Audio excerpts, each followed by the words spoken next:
You are the one I chose. You will marry my sisters too. Before the story begins, before the ceremony, before the choosing, before the moment that will become the most whispered about scandal in the entire history of Ashenfall County, there is a garden. There is always a garden. And in this garden, just before sunrise on an ordinary autumn morning, 3 identical girls are doing an extraordinary thing. They are trimming roses. Quietly. In the mist. As though the world has not yet decided to pay attention to them. It will. But not yet.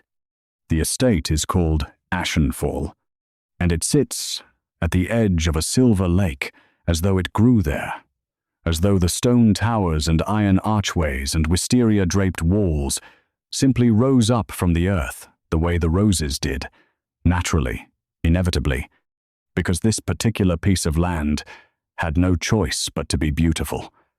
Crimson roses climb the eastern trellises. Ivory jasmine trails the cobblestone paths. Blush peonies crowd the south terrace in such abundance that in full bloom you cannot see the ground beneath them. The gardens stretch so far in every direction that a visitor once got genuinely lost trying to find the front gate, and was not found until supper. It is, by every reasonable measure, one of the finest estates in the country. It is also, for 3 young women who have spent their entire lives inside it, simply home. Their names are Eleonora, Eleanor, and Eleanor the Voss sisters. Triplets, born within 14 breathless minutes of one another on a cold February morning 22 years ago, all 3 arriving in such rapid succession that the midwife, a seasoned woman who prided herself on her composure, sat down heavily on a chair afterward and did not speak for several minutes. They came into the world the way they have moved through it ever since, together, inseparable, each one completing a sentence the other 2 started without knowing they had begun it. They are identical in every visible way. Same dark chestnut hair, same wide amber eyes that catch the light like polished coin, same graceful slope of the shoulder, same voice warm and low, and particular that strangers simply cannot tell apart, even standing directly in front of them. The palace staff stopped trying years ago. They are called the Voss girls, as a single entity, the way one might refer to the tide or the season, something that arrives all at once and changes the quality of everything around it without making a fuss about doing so. To each other, they are simply everything. Their mother, Adelaine Voss, is already ahead of them on the east path. She is always already ahead. First to rise before the sun has fully committed to the day, first to the garden gate, first to notice what the night has done to the roses, and what needs to be done about it before anyone of importance walks these grounds. She is in her mid-50s, and her hands are the hands of a woman who has been in honest conversation with the earth for 20 years, strong and calloused and gentle in the way that only truly strong things can afford to be gentle. She moves through this garden the way a person moves through a room they know by heart, in darkness, without hesitation. She has had reason to know things by heart, in darkness, without hesitation. 18 years ago, a letter arrived from the Eastern War. Her husband, Thomas Voss Gardner, soldier, the father of 3 4-year-old daughters, who were at that very moment asleep in a row in the cottage, had been killed in a battle 200 miles from home.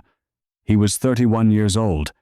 He had written letters every week for 2 years, each one asking after the roses. The letters stopped in March. He never saw them bloom that spring.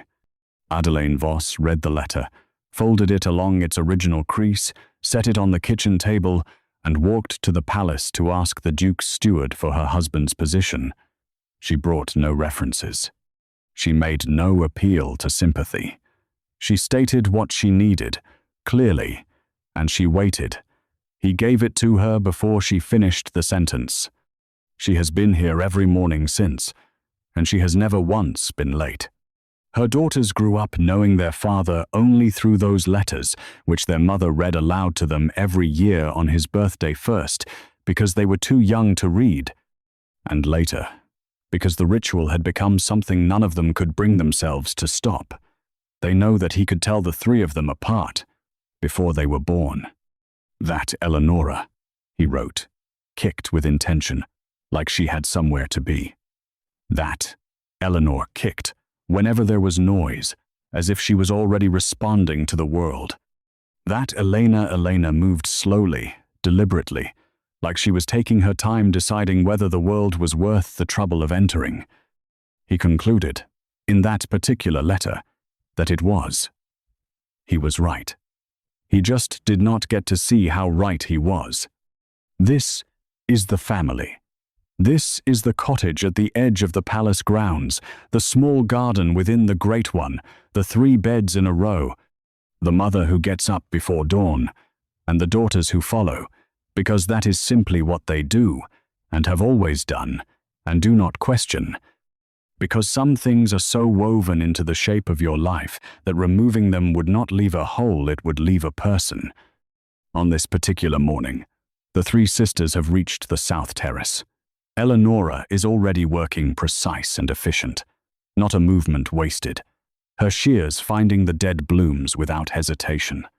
Eleanor has checked her tools, tucked a loose strand of hair back under her cap, noted the weather, and begun in the methodical way she begins everything, correctly and in the right order. And Elena is standing very still at the edge of the terrace, her basket at her side, her eyes lifted to the pale strip of sky between the hedgerows. With the particular expression she has worn since childhood, not distracted, not idle, but listening, somehow, to something just beyond the frequency of ordinary sound. "Elena," said Eleonora, without looking up from her roses. "I'm working," Elena said.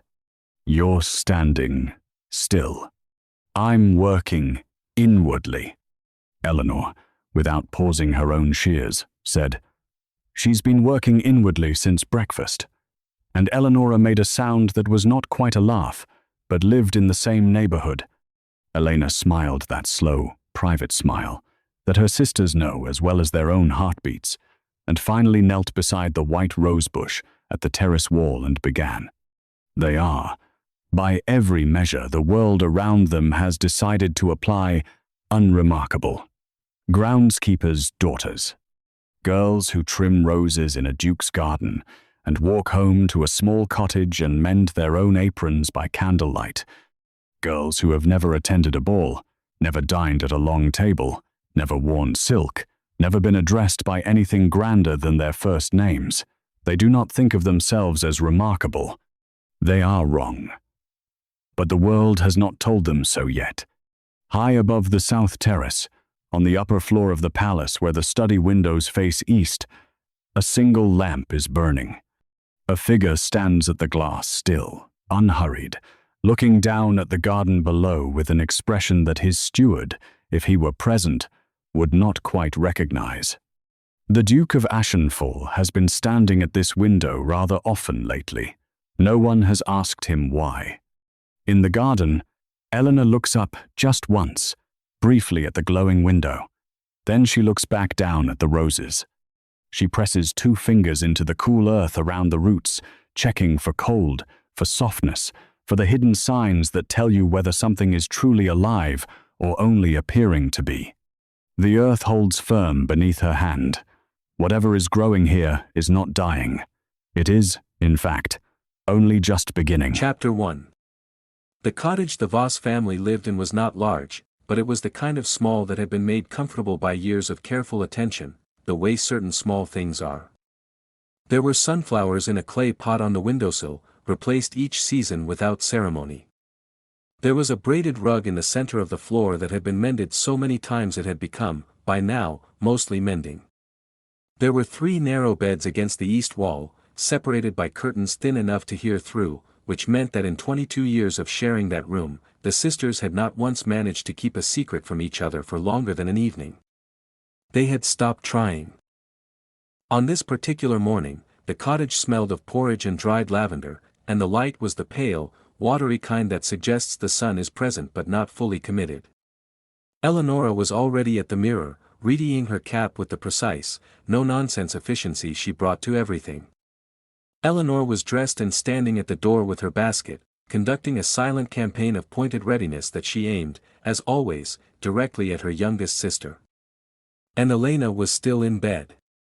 She was lying on her back, staring at the ceiling, entirely still, in the particular way she had been lying on her back and staring at ceiling since approximately the age of 6. Her mother called it dawdling. Eleonora called it stalling. Elena called it thinking, and she held to this description with great serenity. "Elena," said Eleonora, not turning from the mirror. "The south garden roses need deadheading before noon." "I know," said Elena. "She's been lying there for 20 minutes, Eleanor announced from the doorway, addressing no one specific. "I'm thinking," said Elena. "About what?" Elena was quiet for a moment.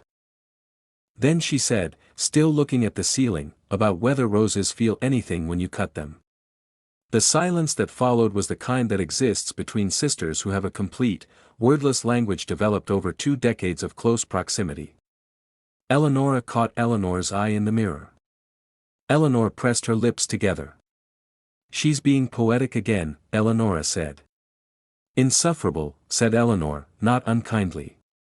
Elena smiled at the ceiling, sat up, and got dressed.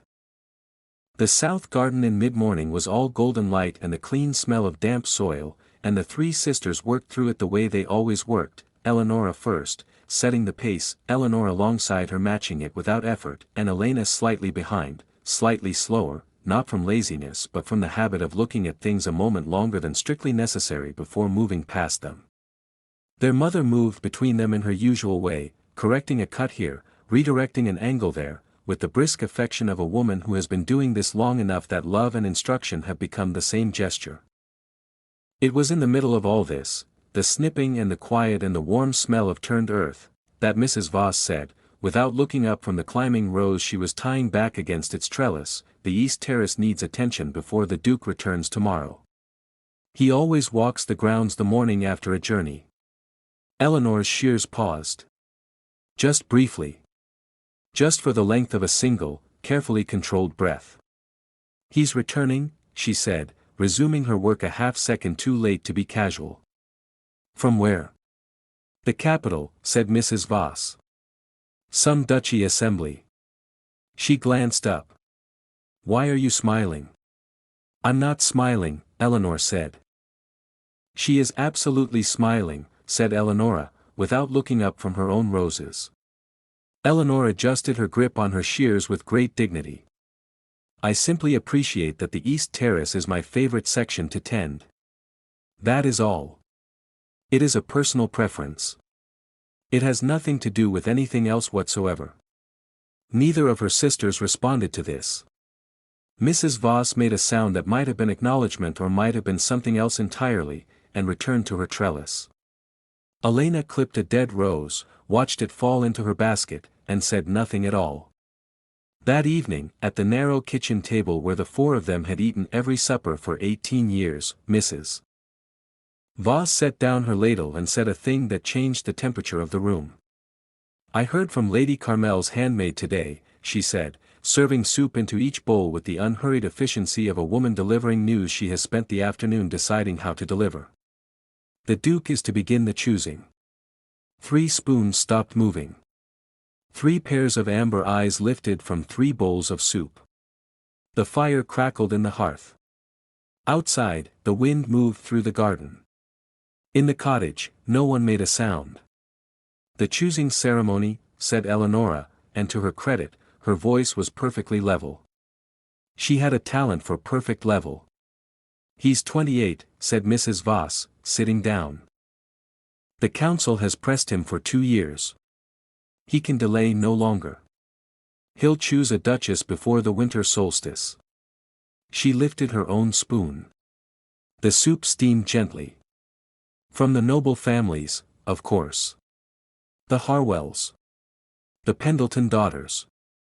Lady Isadora of Crestmere, most likely. She said all of this in an even, informational tone, the tone of a woman sharing a piece of county news that has nothing, she wishes it to be understood, to do with anything in this kitchen. Then she looked up and met each daughter's eyes in turn, Eleonora, then Eleanor, then Elena, and the look she gave them was not unkind, but it was not soft either. "Which is not your concern," she said. She did not say it cruelly. She said it the way she said most true things, plainly, and because it needed saying, and because she loved them too well to let them build a house on ground that would not hold. They had heard this voice before. It was the same voice that had read them their father's letters every birthday, clear and steady, never once breaking, even in the years when they could see what it cost her to hold. The three sisters looked back at their bowls. The soup was good. The fire was warm. Everything in the cottage was exactly as it had always been. But beneath the table, hidden in the shadow where their mother could not see, the three of them found each other's hands. Eleonora first. Then Eleanor. Then Elena. Fingers lacing together without looking, without thinking, the way people reach for something in the dark when they have reached for it 1,000 times before and know exactly where it will be. They held on, and said nothing, and ate their soup. Later, much later, long after the lamp had been blown out and Mrs. Voss's breathing had settled into the deep, even rhythm of someone who works hard enough to sleep without trouble, the three sisters were still awake. This was not unusual. They had been talking past midnight since they were old enough to talk, and no wall their mother had ever built between the beds had made the slightest difference. They simply talked through it, over it, around it, the way water finds its way. They whispered, because they were not children anymore and understood at least the performance of discretion.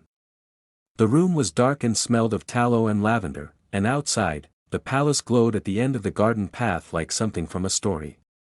"If I were to be chosen," Eleanor began. "You would not be chosen," said Eleonora, from the darkness. "I said if. Hypothetically. Hypothetically, you are a groundskeeper's daughter." "Hypothetically," said Eleanor, with great dignity, "I have excellent bone structure and I know more about roses than any noble lady in this entire county." There was a pause from Elena's side of the room.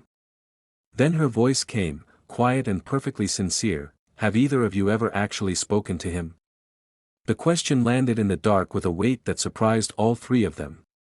Eleanor thought about it honestly.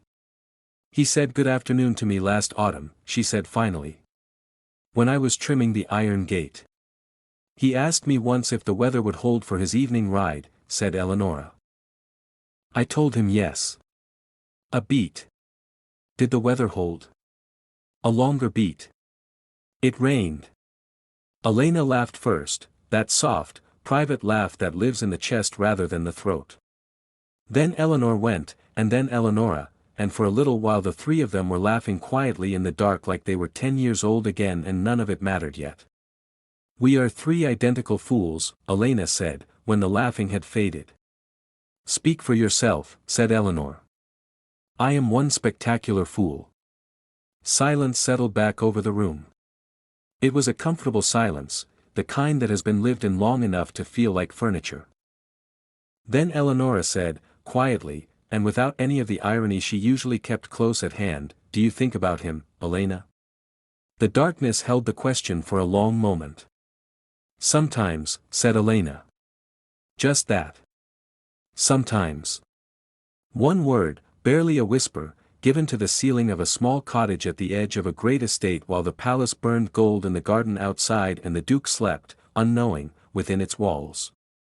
Eleanor said nothing. Eleonora said nothing. They lay in their separate beds with the curtains between them, three identical hearts doing something they would not name aloud, in a darkness that kept all of their secrets equally and without judgment. Outside, the Ashenfall garden breathed in the wind. The roses moved. The lake was still and silver in the moonlight. The night held all of it, and did not say a word. Chapter 2. He came back on a Tuesday morning, and the palace exhaled. That was the only way to describe it, the particular shift that moved through the household when the black carriage rolled through the iron gate and the footman descended the steps and Futheridge appeared with his correspondence and his appointments and his expression of a man who has been managing things competently and would like this acknowledged. The Duke stepped out into the morning light, accepted the correspondence, glanced at the appointments, and looked toward the east terrace, where 3 identical figures were moving through the roses in the early light, and said, with no particular inflection, "The grounds look well." "The Voss girls, your grace," said Futheridge. "All week on the east terrace." The Duke said something quiet and noncommittal and walked inside. Futheridge followed, and filed the sound away in the category of things his employer meant privately, which was an extensive category and one he had long ago stopped trying to interpret. He walked the grounds an hour later, alone, at the unhurried pace of a man reacquainting himself with something he values. The capital had a way of making a person feel slightly less like themselves, all that marble and ceremony and the performance of consequence, and the garden had the opposite effect. It simply was what it was, and required nothing of him, and he had come to need this more than he would easily have admitted. He came around the corner of the Rose Arcade and collided, completely and without warning, with Elena Voss. She had been walking the other direction with a full basket in both hands and her attention somewhere to her left that was apparently of great interest. The basket lurched. Roses went everywhere. She was on her knees before the last one had finished falling, gathering them with quick, mortified efficiency. The Duke crouched down and began picking them up. Not after consideration. Not as a performance of graciousness. Simply, immediately, the way a person moves toward a problem before they have thought about it. "Your Grace, I am so sorry, I wasn't watching the path." "Neither was I," he said, and handed her a fistful of stems. She looked up. He was already looking at her, not with polite, glazed courtesy but with actual attention, the kind that has weight and lands somewhere. It lasted a beat too long. She looked away first. "Thank you, Your Grace," she said. They rose. The morning held itself still around them. "You're one of Mrs. Voss's daughters," he said. "Yes, Your Grace." "Elena." "The youngest." "The youngest of how many?" "3. We are triplets." Something moved across his face, brief and genuine, surprise giving way immediately to something that looked, if she was reading it correctly, like fascination. "Identical," he said. "Entirely." He looked at her in the unhurried way he looked at things, completely, and without apology for it. "How does anyone tell you apart?" She had answered this 400 times. She had a smooth, easy response worn from use. She did not give it. Something more honest rose instead, the way honest things do when a person asks a question and actually means it. "They usually don't bother to try," she said. He was quiet a moment. "I imagine that grows tiresome." "Yes," she said. "Just that." He seemed about to say something further when Futheridge appeared at the far end of the path with the expression of a man experiencing the discomfort of excellent timing at the wrong moment. "Your Grace. Lord Harwell's party has arrived early." "Tell them I'll be in presently," the Duke said. He turned back. She had already gone, curtsy delivered cleanly, basket collected, walking away without looking back. He watched until the path curved and she disappeared. Then he found the last rose she had missed, white, half-opened, and picked it up. He held it a moment, then set it on the garden wall. He walked toward the palace. He did not throw the rose away.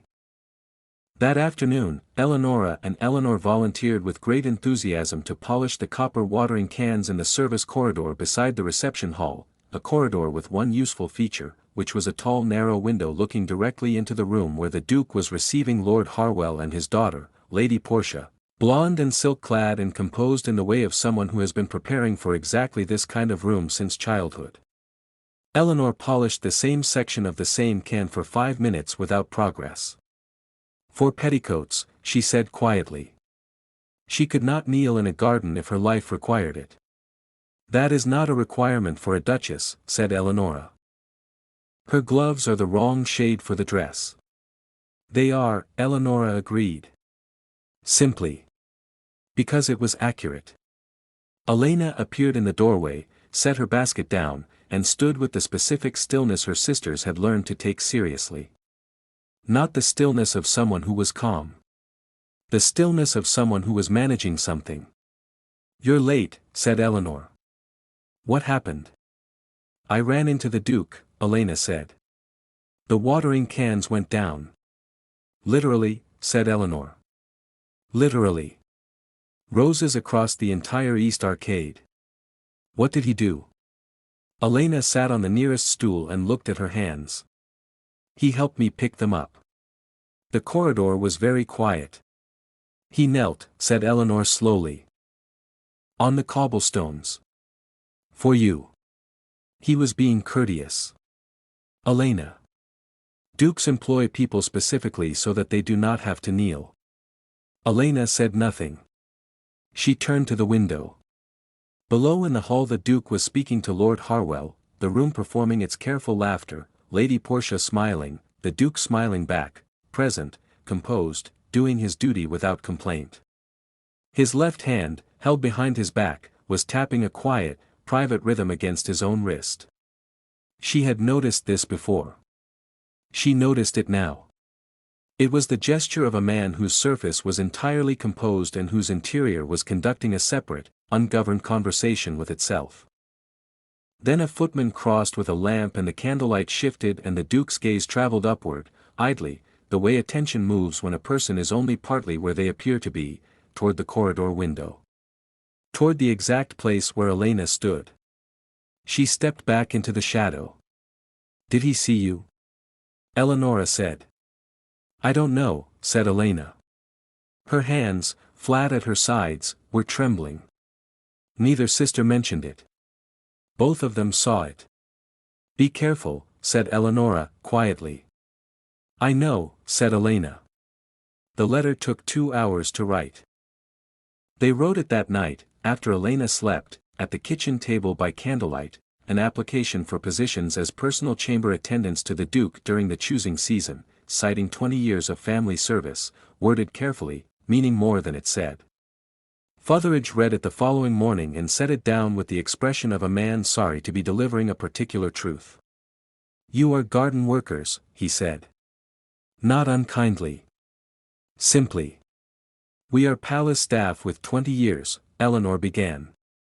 "The Duke's household requires formally trained attendants. Not groundskeepers." He slid the letter back. "I mean no disrespect." "None taken," said Eleonora, in the voice she used when she was taking a great deal. They curtsied. They left. Eleanor sat on the garden wall afterward with her arms folded, staring at nothing. Eleonora stood beside her and waited, because she knew better than to rush her sister's accounting. "I just wanted to know if he was worth it," Eleanor said finally. Her voice had gone quiet in the way it went when the wit and the warmth were set aside and only the plain thing remained. 2 years of watching from a distance. I wanted to find out whether he was as decent up close as he appeared to be from across a garden. A pause. "Is that so terrible?" Eleonora looked at her for a long moment. Then she sat down on the wall beside her. "No," she said. "I wanted the same thing." They sat together in the autumn sun. The roses moved in the wind. The palace stood at the end of the path, warm and stone and certain of itself. Neither of them mentioned the white rose on the garden wall, which both of them had seen that morning and neither of them had remarked on. Neither of them said what they both already knew, that there was a third sister who had been closer to the answer than either of them would ever get, who had knelt on the cobblestones and looked up into a pair of deep-water eyes that were already looking back. Inside the palace, the Duke was doing whatever dukes do on Tuesday afternoons. And looking, every now and then, at nothing in particular, with the expression of a man who has put something down somewhere and cannot, no matter how he tries, stop thinking about where he left it. Chapter 3. There is a particular kind of conversation that only happens on the floor of a shared bedroom, late at night, when the lamp has been out long enough that the darkness feels permanent and the world outside has gone quiet enough to think. It is not the same as a daytime conversation. Daytime conversations have exits built into them. Someone can always stand up, pick up a basket, walk away into the garden and let the open air absorb whatever was just said. Night conversations on the floor of a room you have shared since birth have no exits. The dark holds everything in. And so people say, in those rooms, in that dark, things they would never manage to say anywhere else. The three sisters had dragged their blankets to the center of the floor, which they had not done since they were perhaps 15, and yet the arrangement had reconstituted itself without discussion, as though their bodies remembered it independently of their minds. Eleonora sat with her back against the foot of her bed, knees drawn up. Eleanor lay on her stomach, chin on her folded arms. Elena sat cross-legged near the window, where the faint silver light of the garden came in through the thin curtain, and where, if a person were inclined, they could see the upper floor of the palace glowing in the distance. She was not, at that particular moment, looking at it. She was looking at her sisters. It was Eleanor who spoke first, because Eleanor usually did, and because she had been sitting on something all day that had grown too heavy to carry past midnight. Eleonora and I applied to be his personal chamber attendants, she said. During the choosing season. We wrote a letter. Elena was very still. When? 2 nights ago. We went to Fotheridge yesterday morning. He said no, said Eleonora, before Elena could ask. Promptly and without particular cruelty.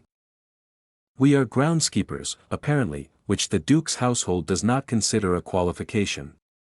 She said this with the dry, clean precision she applied to painful things, the way a person clips a dead stem, swiftly, at the correct angle, so it heals. Elena looked between her sisters. She was reading them, which she had always been able to do, the slight tightness in Eleonora's jaw, the way Eleanor was pressing her lips together in the particular pattern that meant she was being careless with herself and knew it. Why did you want to? She asked. Not accusingly. Genuinely. To be near him, said Eleanor, and the simplicity of it seemed to surprise even her, as though she had braced herself to dress the answer up and then found she didn't have the energy. To find out if he was worth what we've been spending on him, in here. She touched her own sternum, briefly, and dropped her hand. 2 years of noticing everything he does from 100 feet away. It seemed fair to want to know whether it was real from closer up. Eleonora said nothing for a moment. Then she said, I wanted the same. The room held this. The curtain moved. Outside, the garden breathed. Elena turned and looked at the window then, at the distant glow of the palace, that warm persistent gold, and when she spoke, her voice was quiet in the way that very honest things are quiet, as though the truth is not trying to announce itself but simply cannot help being there. I think about him constantly, she said. I have thought about him for 2 years. Every time I see him walk these grounds, the way he looks at things, the way he looks at everything as though it deserves his full attention, I cannot breathe quite right. And I have hated it. Because I know exactly what I am, and I know exactly what he is, and all of it adds up to nothing. Precisely and absolutely nothing. Eleanor reached over and took her hand. She did not say anything immediately. She just held it, the way she had held both her sisters' hands under the supper table 3 nights ago in the dark, the way she had always reached sideways without looking and found them exactly where they were. It adds up to the same thing for all 3 of us, she said finally. Nothing times 3. Then we are 3 magnificent fools, said Eleonora. Elena laughed first, that soft sound that lives in the chest, the one her sisters knew before they knew language, and then Eleanor went, and then Eleonora, and for a little while the 3 of them sat on the floor of their small room laughing at themselves and at each other and at the particular absurdity of being in love with a duke from a distance of 1 garden's width, identical in everything including their poor judgment. The palace glowed in the window. It did not care whether they laughed or wept. It glowed with the perfect indifference of something that has been beautiful for a very long time and expects to continue. The following afternoon, Elena was sent alone to the hedge maze to check for winter dieback. It was the kind of task that required patience and solitude, moving slowly through the green passages, pressing her hands to the hedgerow walls, feeling for the places where cold had crept too deep, where what looked like life was only the appearance of life, where the core had already gone. She had been working her way through the outer passages for perhaps 20 minutes when she turned a corner into the heart of the maze and stopped. The Duke was there. He was standing in the small open space at the center, not lost, not wandering, simply still, holding a closed book with his thumb between the pages as though he had stopped reading some time ago and had not decided yet what to do about it. He turned when she came around the corner. He did not look surprised. "The youngest Voss," he said. She had not told him which one she was during their collision in the east path. She had said Elena, the youngest, but she had not expected him to carry it. The fact that he had, that her name and her place in the family had been stored somewhere in him, retrievable, did something she elected not to examine closely. "Your Grace," she said. "Do you tend the maze as well?" "In autumn, yes. Winter dieback inspection today." She shifted her grip on her basket, settling into the practicality of the work because practicality was solid ground. "I can come back, if..." "No." He moved to the side of the path, which was narrow, barely wide enough for two people who were both paying attention, and said, "What are you looking for, exactly?" "In the inspection." She looked at him for a moment, deciding whether the question was polite or genuine. His expression suggested it was the latter. "Sections where the roots have gone cold too deep," she said.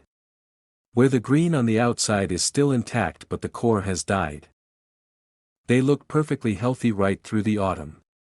It's only in the spring that they fall apart, and by then it's too late." "How do you tell?" he said. "Before spring." She stepped to the hedge wall beside them and pressed two fingers against it, just below the first thick layer of leaves, gently, with the particular attentiveness of long practice. "You press here. If it gives when it shouldn't, if there's a softness under the surface that has no business being soft, then it's already gone inside. The outside is lying." He looked at her hand against the hedge. Then at her face, with those deep-water eyes that looked at things the way she had described to her sisters, as though the world deserved to be genuinely seen. "And if it's healthy," he said. She pressed her palm flat against the wall. "It holds. It pushes back." The maze rose green and close around them. A bird somewhere in the outer passages. The wind threading quietly through the leaves.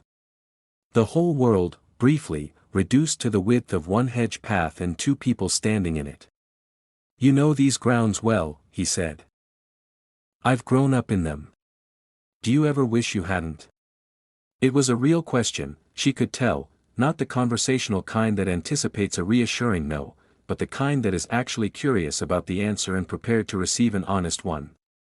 She considered it properly. "No," she said. "The world is larger when you can see its roots." Something shifted in his face.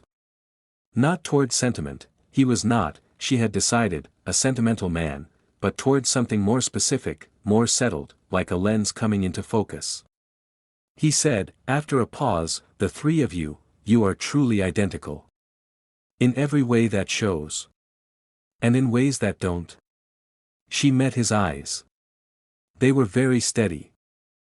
"I couldn't speak for my sisters. I'm asking about you." The wind moved through the maze. A leaf crossed the path between them and was gone. "I think we are very different inside," she said. "We simply haven't yet been in circumstances that required us to show it." He looked at her for a moment in the long, unhurried way that she had come to understand was simply how he looked at things, completely, and without apology for his own attention. Then he said, quietly and with a certainty that had nothing performative in it, "I think that may be about to change." She had no answer for that. She was not certain an answer was required. He stepped past her in the narrow path, his shoulder passing close enough that she felt the movement of air, and said, "Good afternoon, Elena," and was gone into the outer maze before she had fully exhaled. She stood still for a moment. Then she pressed her hand back against the hedge wall. It held. It pushed back.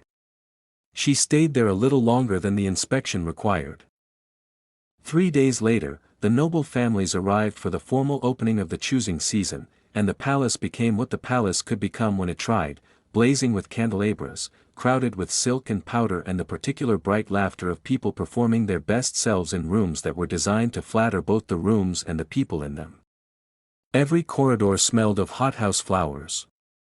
Every surface reflected light. It was magnificent, and it was entirely, spectacularly not for the 3 women standing in the mezzanine gallery above it all, in their working clothes, pressed against the carved balustrade in the dark. They should not have been there. This was understood by all 3 of them and affected none of their behavior whatsoever. Below, the Duke stood at the center of the hall, receiving his guests with the composed, unhurried courtesy that was, Elena had long decided, simply his natural register, not warmth, exactly, but genuine attention, the quality of a man who thinks people deserve to be properly met even when the circumstances of meeting them are largely ceremonial. 7 ladies had been presented. Silk in every color. Jewels that caught the candlelight and threw it back doubled. Lady Isadora of Crestmere was wearing a neckline that prompted Eleanor to breathe in sharply beside her and whisper, with considerable admiration, that is structural engineering. "Shoo," said Eleonora. "I'm simply observing." "Shoo." Elena said nothing. She was watching the Duke. Specifically, she was watching the direction of his eyes, where they rested, where they moved, where they returned. He smiled when smiled at. He answered when spoken to. He was, by every measure a roomful of watching people could apply, performing his duty with grace and without complaint. His left hand, held behind his back, was tapping a quiet, private rhythm against his own wrist. She had noticed it at the servant corridor window. She noticed it again now. It was the gesture of a man whose outer surface was entirely composed and whose interior was conducting a separate, ungoverned conversation with itself. "He's bored," she said, barely a whisper. "You cannot possibly know that from here," Eleanor whispered back. "Look at his hands," Elena said. A silence. Then Eleanor drew a small, quiet breath. Then Eleonora, very softly, said, "Oh." Below, a footman moved through the hall carrying a lamp, and the candlelight rearranged itself for a moment, and in that rearrangement, the Duke lifted his gaze from the woman he was speaking to. It traveled upward, in the idle way that gazes sometimes travel when a person's attention is only partly where it appears to be. It moved toward the gallery. It moved toward the balustrade. It moved, as nearly as Elena could tell from where she stood, to the exact place where she was standing. She pulled back into the shadow so fast that Eleonora reached out to steady her. "Did he see you?" Eleonora breathed. Elena stood with her back flat against the gallery wall, her face entirely composed in the careful, deliberate way that composure is assembled quickly when the alternative is visible panic. "I don't know," she said. She smoothed her apron with both hands. Her hands were trembling. Eleonora and Eleanor looked at each other over their youngest sister's head, and in the private, wordless language they had been speaking their entire lives, they said several things to each other that none of them would put into words that evening, or perhaps for a long time after. Below, the hall blazed on. The noble ladies laughed. The Duke said something gracious to Lady Isadora and moved to the next introduction, and his hand behind his back was still again, and his face gave nothing away, and the gallery above him stood dark and quiet and full of 3 hearts doing what hearts do when they are given no instruction and no outlet and no permission. They kept beating. That was all. They simply kept beating, and the night went on, and the roses in the palace gardens leaned in the wind outside, and somewhere in that darkness the white rose still sat on the garden wall, placed there by a duke who had not thrown it away. Chapter 4. The morning of the choosing ceremony arrived the way significant mornings tend to arrive, quietly, without drama, looking almost exactly like any other morning until you remembered what the day contained. Mrs. Voss was up before the sun. She pressed her good apron at the kitchen table by candlelight, moving the iron with the unhurried efficiency of a woman who has never once in her life been late for anything that mattered and does not intend to start. The ceremony was at midday. The household staff, every groundskeeper, every attendant, every servant of Ashenfall, down to the youngest boot boy, was expected to line the palace entrance as the Duke made his formal procession to the selecting platform. They would stand in their designated sections, in their best attire, in silence, and bear witness. Mrs. Voss pressed her apron and said, without looking up, "Best aprons. Hair properly pinned. No whispering once we're in the line." "We're not going to whisper," said Eleanor, tying her cap at the mirror. "Eleanor." "We won't whisper," Eleanor said, in the tone of someone making a promise she is genuinely trying to mean. Elena stood at the small mirror after her sisters had moved away from it, pinning her hair with the careful attention she gave things when she was actually thinking about something else entirely. Her reflection looked back at her, same amber eyes, same dark hair, same face she shared with two other people in the world, with an expression that was, this morning, very difficult to read. Mrs. Voss came to stand behind her. She looked at her youngest daughter in the mirror for a long moment, and when she spoke, her voice was gentle, and it was firm, and it was both of these things because she meant them both equally. "He is a duke, Elena." "I know, Mama. Whatever you have been thinking these past weeks, stop." Elena pressed the last pin into her hair. "Yes, Mama," she said. Mrs. Voss reached out and set her hand on Elena's shoulder, briefly, just the weight of it, a moment of contact that said several things that neither of them would have managed to say aloud, and then she removed it and walked to the door, and called for Eleonora, and the morning continued. Elena looked at herself in the mirror for one more second. Then she picked up her apron and followed. The staff lined the entrance path in two long rows, flanking the great stone stairs of the palace front. They stood in their designated sections, dressed and pressed and composed, and the autumn light fell over all of them with the clean, indifferent beauty of a day that does not know or care what is about to happen inside it. The Voss sisters stood together in the groundskeeper section, toward the rear, a modest placement, the kind assigned to people who tend the earth rather than the interior. But the entrance path stretched long and straight from the palace doors to the iron gate, and from their position they had a clear, unobstructed view of everything. The noble families were assembled on the grand staircase in their formal presentation order. 7 ladies. Lady Portia Harwell, in ivory silk, composed and confident and carrying 22 years of preparation for exactly this kind of morning with visible ease. Lady Isadora of Crestmere, in deep blue, spectacular in the way that things are spectacular when a great deal of money and intention have been applied to them. Lady Margot Pendleton, and 4 others whose names the Voss sisters did not know and whose silk shoes had, not one pair of them, ever touched garden soil. Futheridge appeared in the palace doorway and descended the steps with a scroll, which he unrolled with the gravity of a man who understands that ceremony is what separates civilization from the alternative, and takes this responsibility seriously. Then the Duke appeared.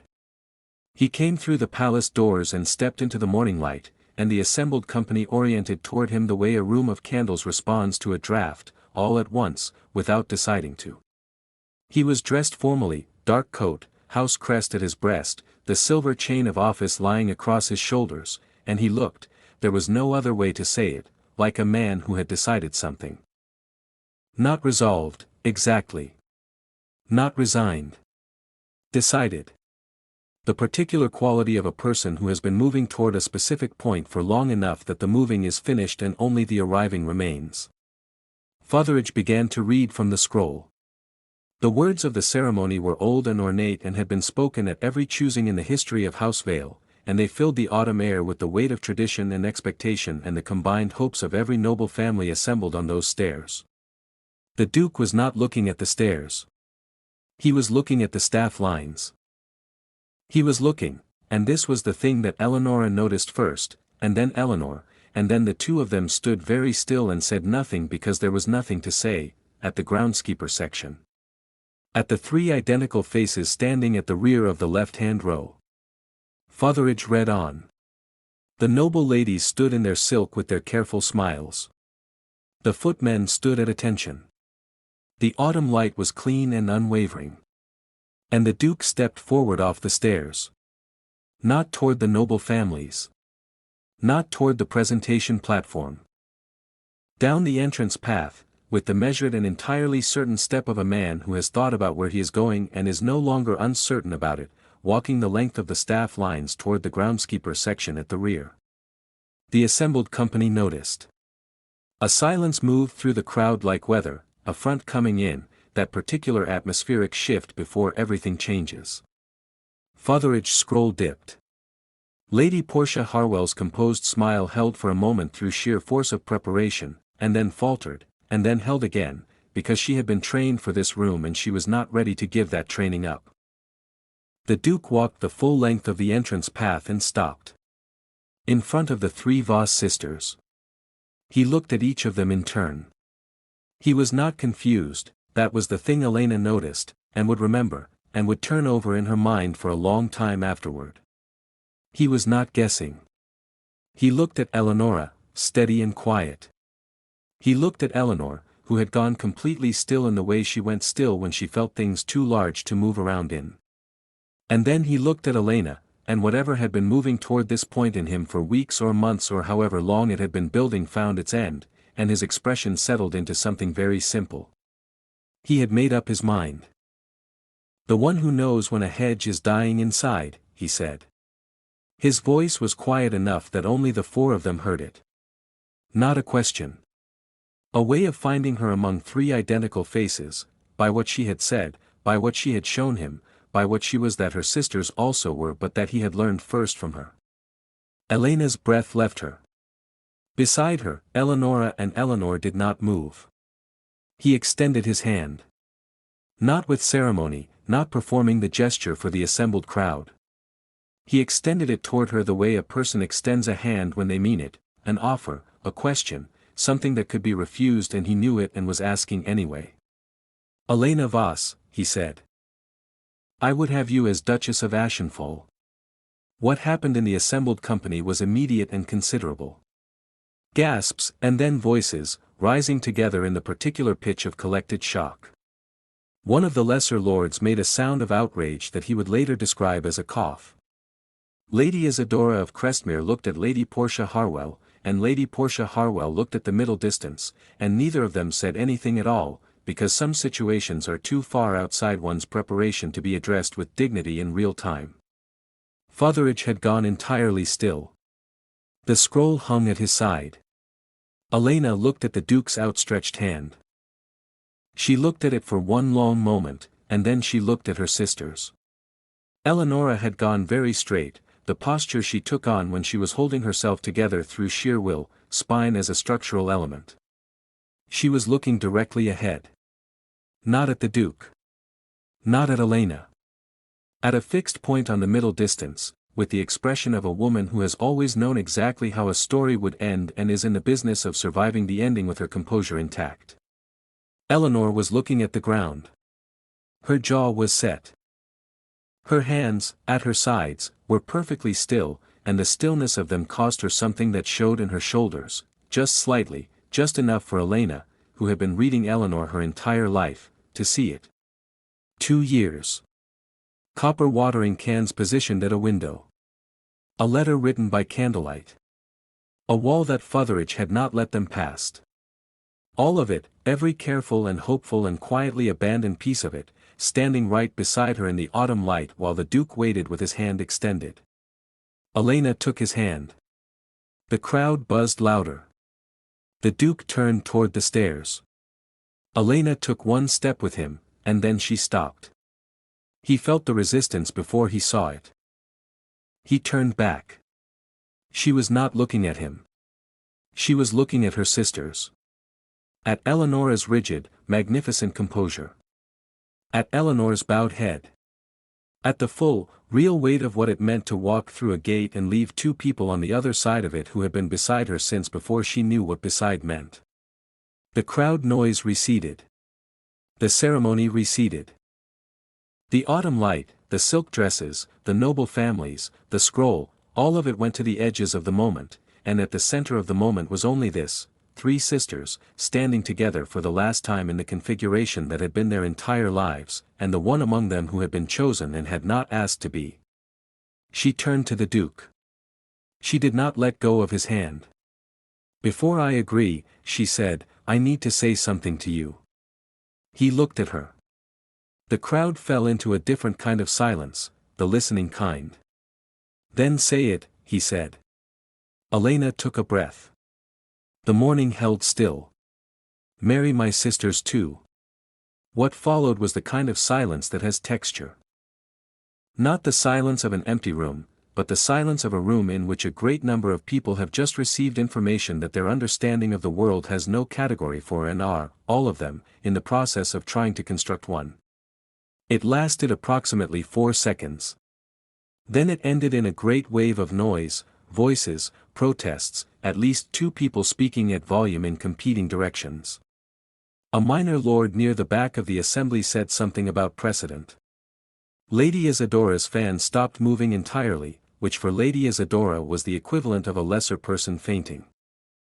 Fotheridge stood with his scroll and the expression of a man reassessing whether he had, in fact, been unflappable after all. The Duke did not move. He was looking at Elena with an expression that had set aside all of its usual composure and was simply, openly, trying to understand what had just happened and whether it was what he thought it was. "I beg your pardon," he said. "My sisters," Elena said. Her voice was entirely steady. It was, Eleonora would think later, the steadiest she had ever heard it. "Eleonora and Eleanor. Marry them as well. All 3 of us, or none of us." He searched her face. He was looking for wavering, she understood, and he was not finding it. "You're serious," he said. "We are inseparable," she said. "We have been since before we were born. We share everything we have ever had. I will not walk into a palace and leave them outside the gate for the rest of their lives because you happen to find me first." A pause. Then, very quietly, "I would rather have nothing." The crowd had not quieted. If anything, it had grown louder. But none of it was in the space between them. The Duke looked at her for a long moment. Then, slowly, he turned and looked at Eleonora and Eleanor, really looked at them, with the same full attention he gave everything, and what he saw were not 2 identical faces mirroring the one he had already chosen. What he saw were 2 women standing in the aftermath of something very hard with their entire characters visible, stripped of every convenient cover. Eleonora met his gaze directly. Her chin was up. Her eyes were bright and her jaw was set, and she looked exactly like what she was, a woman in the act of offering herself up to be decided about, and hating the vulnerability of it, and doing it anyway with total dignity. Eleanor had raised her eyes from the ground. She looked at him the way she had been afraid to look at anything for the past several weeks, openly, without the wit or the warmth or the forward deflection, down to something plain and real and entirely undefended. The Duke was quiet. The autumn light was quiet. Mrs. Voss, standing 3 places down in the staff line, was looking at her 3 daughters and at the Duke and at the space between them, and she was not crying because she had decided she was not going to cry, and she was crying. Then the Duke stepped back. He looked at the 3 sisters, all 3, together, as a whole thing, as the single extraordinary fact of them, and he did something that caused the noise in the assembled company to change pitch entirely, from outrage to something that had no clear name. He knelt. Not with ceremony. Not performing it. He simply went down onto one knee on the cobblestones in front of 3 groundskeepers' daughters in their best linen aprons, in front of his entire assembled household and every noble family in the county, and he stayed there. The 3 sisters looked at each other. The look lasted less than a second. Then Eleonora knelt. Then Eleanor. Then Elena, who was already holding his hand, lowered herself to the cobblestones beside him, and the 4 of them were kneeling together in the autumn morning while the world made noise around them. "My council will riot," the Duke said. "Your garden is in excellent condition," said Elena. "You can survive the council." He looked at her. Then, for the first time, fully, without restraint, breaking across his face like light breaking across water, he smiled. He rose. He extended both arms, wide, to all three of them. Then rise, he said. All of you. And they did. Chapter 5. The scandal lasted 6 weeks. That was how long it took the county of Ashenfall to exhaust itself on the subject, 6 weeks of letters, of withdrawn invitations, of noble families composing strongly worded correspondence to a duke who read each one with the same expression and filed them in the same place, which was not a place anyone would look for them again. 3 council members resigned on the same afternoon. 2 more sent representatives to negotiate. The duke thanked the representatives for coming and showed them out.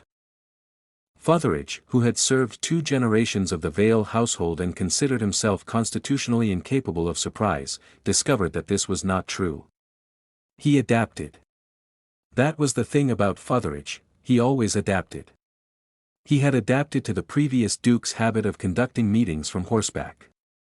He would adapt to this.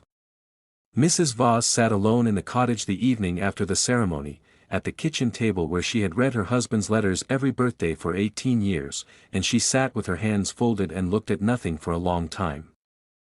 Then she got up, put the kettle on, and began to plan which sections of the east garden could be taken over by someone new, because she was not going to be spending as much time there anymore, and whoever replaced her would need to learn the soil properly, and that took months, and she was not the kind of woman who left things undone.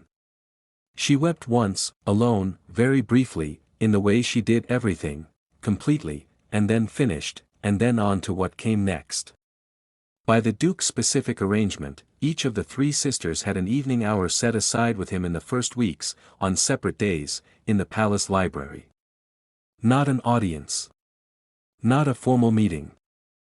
Simply time, the deliberate, unhurried kind, in a warm room with books on every wall and a fire going, because he had understood from the beginning that what was being built between them would need to be built properly, from the ground up, or it would be the kind of thing that looked alive but had already gone cold at its core. He had learned to distrust beautiful surfaces. He had learned this, in part, from Elena, in a hedge maze, in the space of 10 minutes. Eleonora came on the first evening, and she sat across from him without waiting to be invited, which he noted and found immediately clarifying. She was quiet for the first few minutes in a way that was not discomfort but assessment, taking the measure of him in the unhurried way she took the measure of everything, and he understood that he was being inspected and that the honest response was to hold still and let her do it. "What do you want from this?" he asked her eventually. "Not from the ceremony, not from the title, from this particular evening, this room, this conversation." He had the sense she would appreciate the precision of the question. She did. She looked at him with the full, undeflected attention she reserved for things she had decided were worth it, and she said, "I want to tend something that grows. That is what I have always wanted. I want to be seen as myself and not as one piece of a 3-piece set." A pause. "And I want to know that the man my sister chose was worth choosing." "And," he said. "Have you decided?" She considered this for a moment with the seriousness of a woman who does not give verdicts she is not prepared to defend. "Ask me again in a month," she said. He nodded. That was the right answer, and they both knew it. Eleanor came on the 3rd evening, and she arrived with the particular energy of someone who has decided to be honest before their courage fails them, which meant she was through the door and already talking before she had fully sat down. "I want you to know," she said, "that I applied to be your personal chamber attendant. Eleonora and I both did. Fotheridge turned us away the morning after you returned from the capital." "I know," said the Duke. "He told me." Eleanor stopped. When?" "The following day." She stared at him. "And you didn't?" "I asked him to reconsider." He said this simply, without apology and without theater. "He told me you were groundskeepers." I told him that seemed like a poor reason.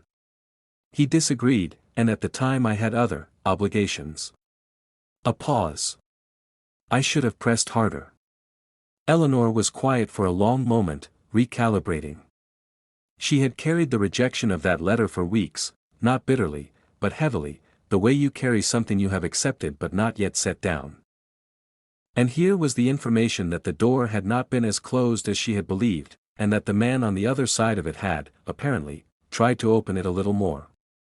"Why did you want us closer?" she said. "Before you had decided, before any of this. Why did it matter?" He thought about the question honestly, which she appreciated because she always knew when people were being honest and when they were performing it. "I kept coming back to the garden," he said. "Something in it had changed and I couldn't name what, and I knew the change had something to do with your family. I didn't understand it yet. I just knew I wanted to understand it." He looked at her. "I wanted to know which one of you had changed it." Eleanor looked at him for a long time. Then she said, quietly and with an effort that showed just slightly, "Thank you for choosing her and not me." He said, "I'm not certain that's what happened." She looked at him with the direct, clear-eyed attention that was Eleanor at her most honest, stripped of the wit, stripped of the warmth that she deployed as armor, and she said, "No. Neither am I." The fire crackled. Outside, the garden breathed. The clock on the mantel marked the hour. Neither of them said anything else, and it was one of the most honest silences either of them had sat in for a very long time. Elena came on the second evening, and she sat down in the chair across from him and looked at him the way she had looked at him in the hedge maze, not performing her attention, simply giving it, and she said, "You look tired." "3 council members resigned today," he said. "I heard.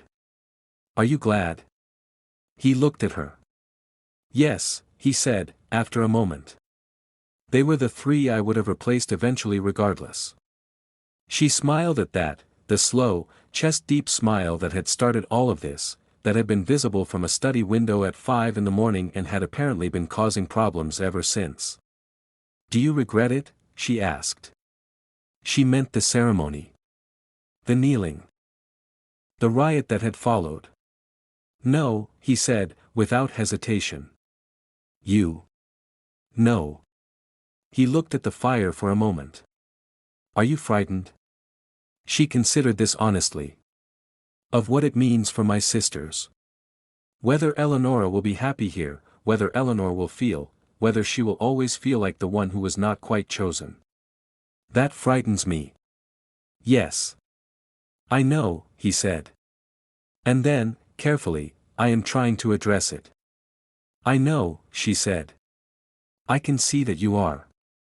A pause. Outside the window, the first snow of the season was beginning to fall on the Ashenfall gardens, quiet and unhurried, covering everything in the same clean white. "You came to the garden every morning," she said.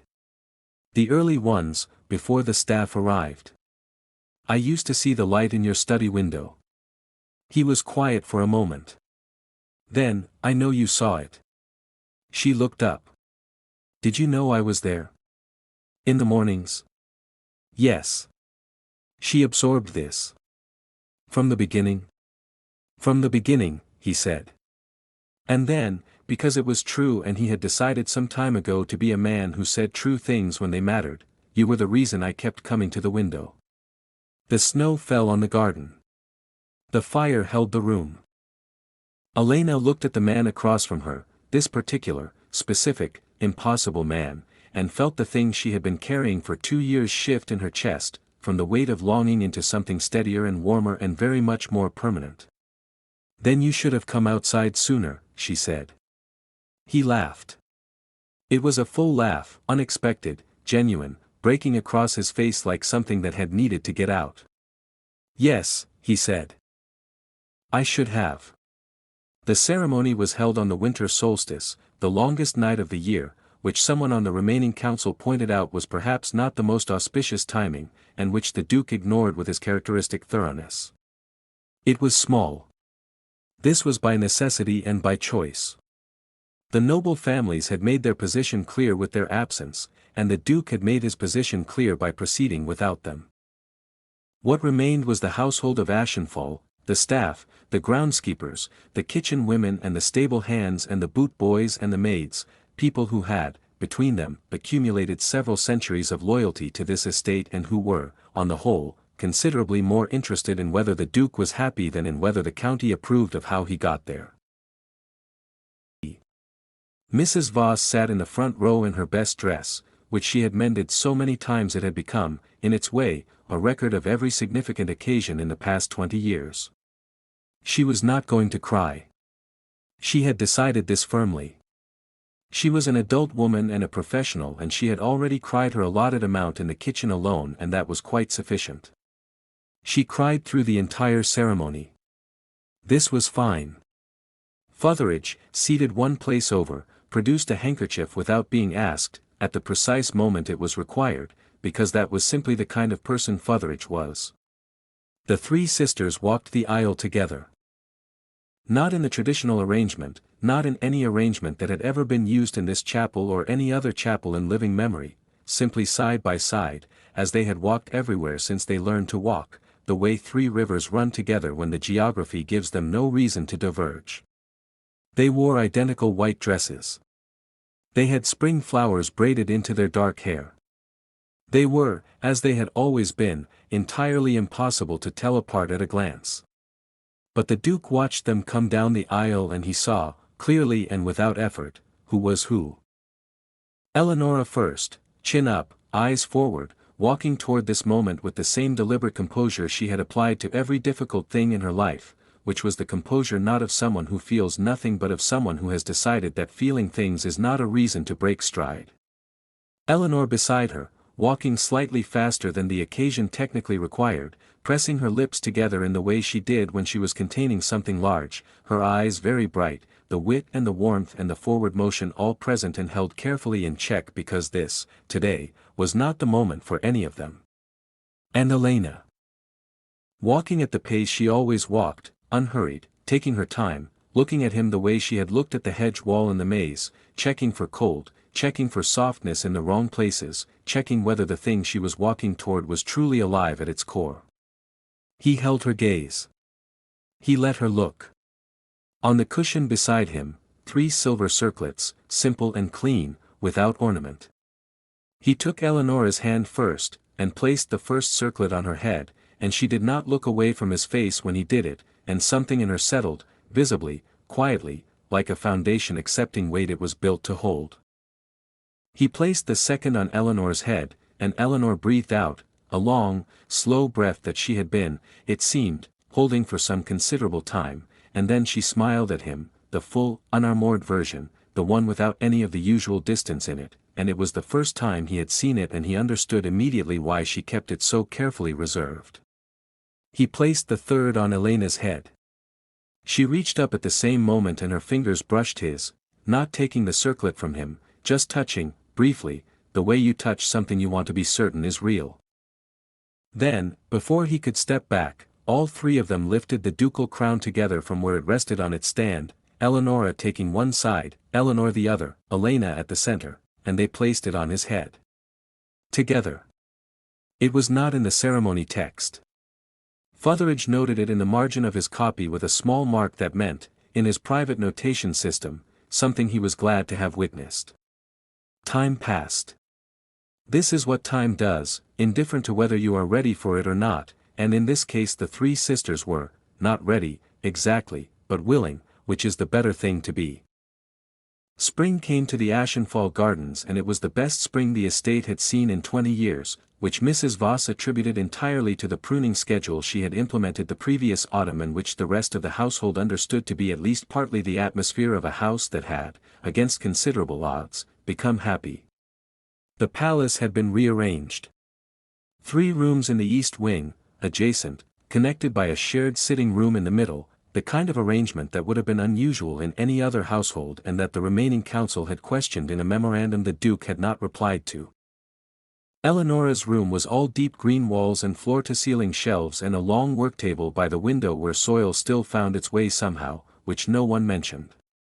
Eleanor's was bright and warm and gloriously full of things, flowers in every state of preservation, a half-finished tapestry she had been half-finishing for 3 seasons, a window seat she had claimed immediately and defended against all incursions. Elena's was the simplest, white walls, a clear view of the garden, and on the sill, a single white rose in a glass of water, replaced each week without ceremony. They were, the three of them, not the same as they had been. They were larger. They had been given circumstances that required them to show what they were made of. Eleanora's strength revealed as generosity, Eleanor's warmth revealed as courage, Elena's quietness revealed as a form of wisdom that the people around her were still, daily, discovering the depth of. They were different inside, just as Elena had said in the maze. The circumstances had simply finally arrived to prove it. The Duke moved through his own house differently. He came to the window less. He came to the garden more, not to look at it from above, but to walk in it, in the mornings, with company, in a way he had not done since before his father died and the house became heavy with the specific gravity of inherited responsibility. He learned, from Eleanora, how to look at a struggling plant and identify the problem before it became irreversible. He learned, from Eleanor, how to find the thing in a situation that was genuinely funny and permit himself to say so. He learned, from Elena, how to press two fingers below a surface and feel honestly for what was there, not what he hoped was there, not what he needed to be there, but what was actually, truly there. He was, the household agreed in the private way households form collective opinions, a better Duke than he had been before. And he was, which mattered more to the people who knew him, a happier man. The seasons turned. Autumn became winter, became spring, became summer, and in the late summer of the following year, the palace became a place of particular, concentrated attention, 3 rooms in the east wing occupied by 3 women in the same stage of the same remarkable coincidence, attended by the same physician who had taken to making his visits with the expression of a man composing a letter to a medical journal. The 3 sisters gave birth within 11 days of one another. There are things that language does not do well with, and this is one of them, the particular quality of that autumn in Ashenfall, the sound of 3 new voices in the east wing, the expression on the Duke's face when he stood in the shared sitting room between the 3 rooms and understood, for the first time and fully, what his life had become. He stood there for several minutes. Then he sat down on the settee and put his face in his hands, not from grief but from the overwhelming surfeit of the opposite, the way certain good things arrive all at once and require a moment to absorb before a person can continue. Mrs. Voss, who had moved into the palace in her official capacity as the person who actually knew what she was doing and was not going to leave her daughters to manage without her, came through the sitting room, saw him, and set her hand on his shoulder, the same brief, weighted gesture she had given Elena the morning of the ceremony. He looked up.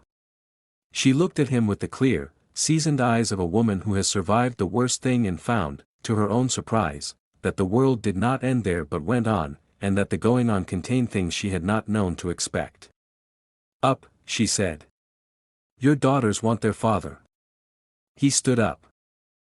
Late one morning, not long after, when the east wing had settled into the warm, soft noise of new life, and the palace had reorganized itself around the fact of 3 children with identical eyes and a father who checked on all 3 of them more often than any of them strictly required, Elena was in the garden alone. Old habit. The south terrace, the white roses, the early quiet before the day fully committed to being a day. She moved through it the way she had always moved through it, unhurried, taking her time, letting the garden be itself around her rather than imposing on it. She stopped at the garden wall.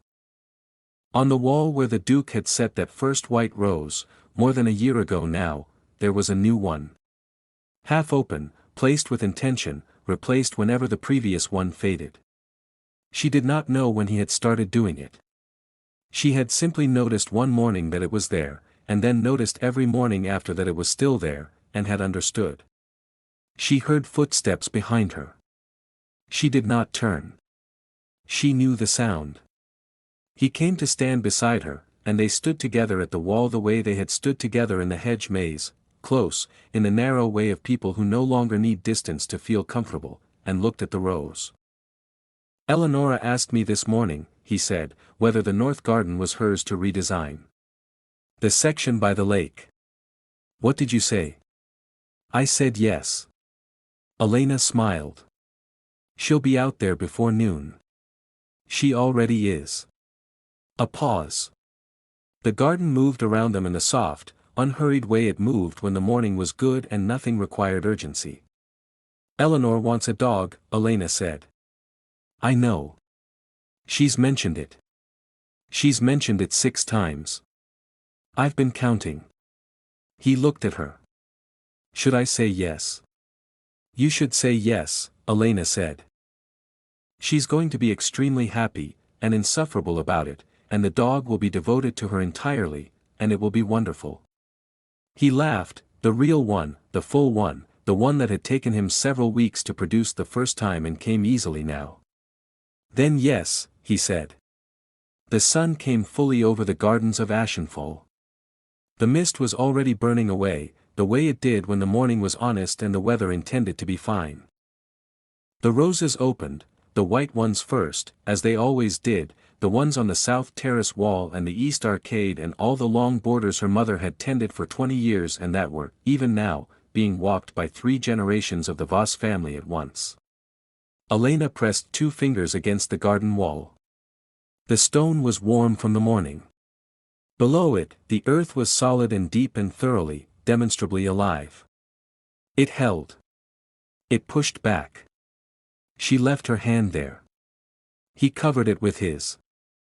And the garden of Ashenfall bloomed on, as it had always bloomed, as it would always bloom, tended by love, held by the hands that knew it best, belonging in the truest sense to no one and to all of them at once.